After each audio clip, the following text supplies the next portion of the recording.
हम सभी युद्ध के मैदान में जंग लड़ रहे हैं। हमें जो जिंदगी मिली है वह कुरुक्षेत्र है। आज की लड़ाई किसी कौरवों के साथ नहीं, बल्कि हमारे अंदर उठने वाले बुरे गंदे विचारों, भावनाओं और कर्मों के साथ है।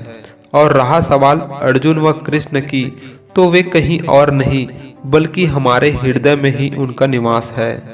तो चलिए दोस्तों, बिना देरी के उन 7 अमृतवाणी को जान लेते हैं जिसे श्री कृष्ण ने अर्जुन को नहीं बल्कि अर्जुन के माध्यम से हमारे लिए कही है।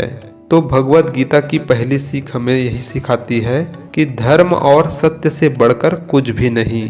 लाइफ में चाहे आप किसी भी क्षेत्र में जाना चाहते हो या काम करते हो या कोई निर्णय लेते हो, तो धर्म और सत्य को ही सर्वोपरि मानकर आगे बढ़े।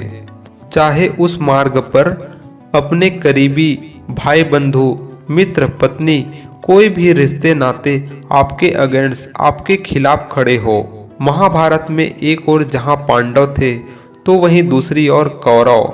दुर्योधन व उनके भाई कोई और नहीं बल्कि अर्जुन के ही तातश्री के पुत्र यानी भाई थे। तो वहीं कौरव सेना में भीष्म पितामह और गुरु द्रोणाचार्य कोई और नहीं अर्जुन के ही दादाश्री और गुरु थे।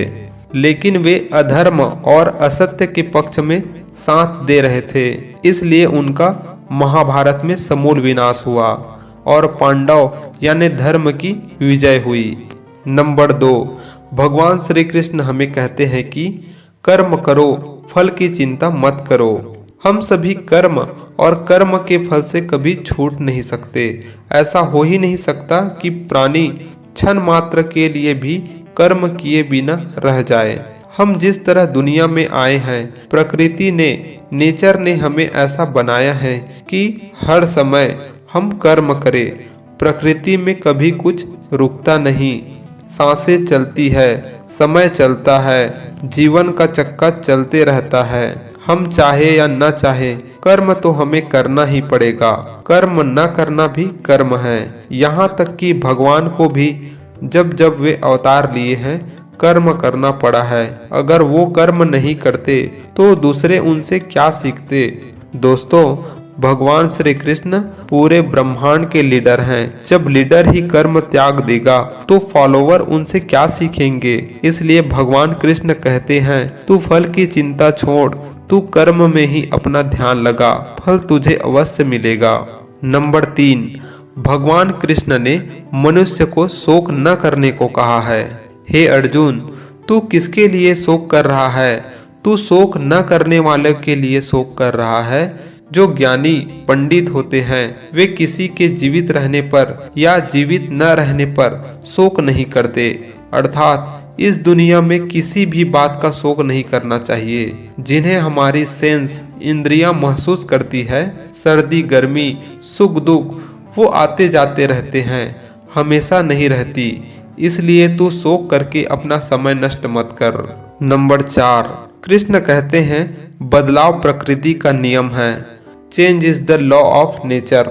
दोस्तों, श्री कृष्ण अर्जुन के माध्यम से हमें कहते हैं कि बदलाव प्रकृति का नियम है। जो कुछ स्थायी है तो वह है हमारी आत्मा, यश, कीर्ति और नाम। ये सुख दुख, ये सर्दी गर्मी, ये तो आते जाते रहते हैं।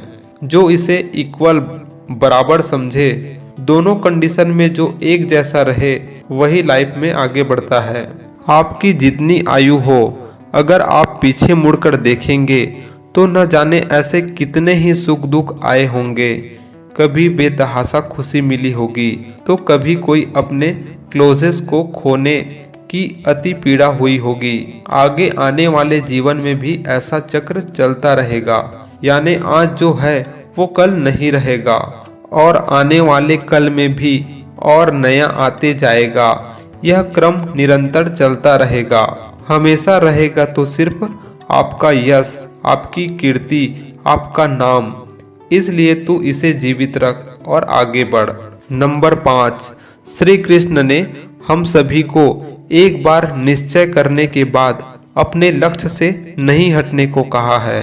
श्री कृष्ण कहते हैं, एक बार अगर किसी कार्य को करने का डिसीजन निश्चय जब ले लेते हैं तो पीछे मुड़कर देखने की आवश्यकता नहीं है, बल्कि अपने गोल्स लक्ष्य को पाने के लिए आगे बढ़ते रहना चाहिए। यदि तुम अपने लक्ष्य से भागोगे या डिस्ट्रैक्ट होगे, आपके बैरी, आपके दुश्मन, आपके शत्रु इसी ताक में तो रहते हैं कि कब तुम्हारी निंदा कर सके। अपने चारों तरफ देखिए दोस्तों, ऐसे लोगों की कमी नहीं होगी जो ऐसे मौकों के तलाश में रहते हैं कि कैसे आपको नीचा दिखाए। अगर आप ये मौका परोस कर दे देंगे तो उन्हें कितनी खुशी होगी, फिर हमें उन्हें यह मौका देने की क्या आवश्यकता है। ज्ञान यह है कि निर्णय के बाद डरने का कोई मतलब नहीं है, मतलब है तो सिर्फ करने का और आगे बढ़ने का। आप यकीन रखिए, आप अपने गोल्स तक पहुंच जाएंगे। नंबर 6, भगवान श्री कृष्ण मोह या लगाव को त्यागने की बात कहते हैं। कर्म के फल का मोह हो या रिश्तों का मोह, पैसा, धन दौलत, ऐश्वर्य आदि का मोह हो, यही मोह हमें फंसाता है। जब बुद्धि मोह के दलदल से निकल जाती है तब परमात्मा के पास आने का रास्ता खुल जाता है। रिश्ते, धन, दौलत, ऐश्वर्य बुरे नहीं हैं, उनसे मोह बुरा है, क्योंकि जब आपका लगाव इन वस्तुओं से हो जाता है तो सोचने की शक्ति कम हो जाती है, बुद्धि ठीक से काम नहीं करती, फैसले गलत हो जाते हैं। इसलिए इस मोह को बुरा बताया गया है। धृतराष्ट्र के पुत्र मोह से ही पूरा महाभारत हुआ। युधिष्ठिर के द्यूत या जुआ की मोह से ही उनका पूरा राज्य चला गया था। दोस्तों, ये उस टाइम का ही बात नहीं है। आप चाहे तो आज के समय में भी कई उदाहरण आसपास देख सकते हैं। नंबर 7 एंड लास्ट, भगवान श्री कृष्ण ने स्थिर बुद्धि, कंसंट्रेशन, एकाग्रता की महत्वता को बताया है। Every desire to distract your goals, हर वो चीज लत है जो आपको आपके मंजिल, एम, गोल, लक्ष्य से भटकाता हो। और अगर आपने कंसंट्रेशन, एकाग्रता के साथ कोई काम किया हो तो मैं दावे के साथ कह सकता हूँ कि वो काम वेस्ट नहीं जाएगा। दोस्तों, अर्जुन ने कैसे द्रौपदी के स्वयंवर में मछली के आंख में तेल के परछाई से देखकर तीर का निशाना लगाया था, यह सब एकाग्रता, स्थिर बुद्धि से होती है। इसलिए अपने बुद्धि और मन को स्थिर कर, तू लक्ष्य को साधता चला जा, मंजिल तुझे मिल जाएगी। तो दोस्तों, भगवत गीता की ये सीख कैसी लगी कमेंट करके जरूर बताएं। आशा करता हूँ कि इन बातों को अपने लाइफ में जरूर इम्प्लीमेंट करेंगे। अगर आपने इंस्पायर ज्ञान चैनल को सब्सक्राइब नहीं किया है तो सब्सक्राइब कर ले।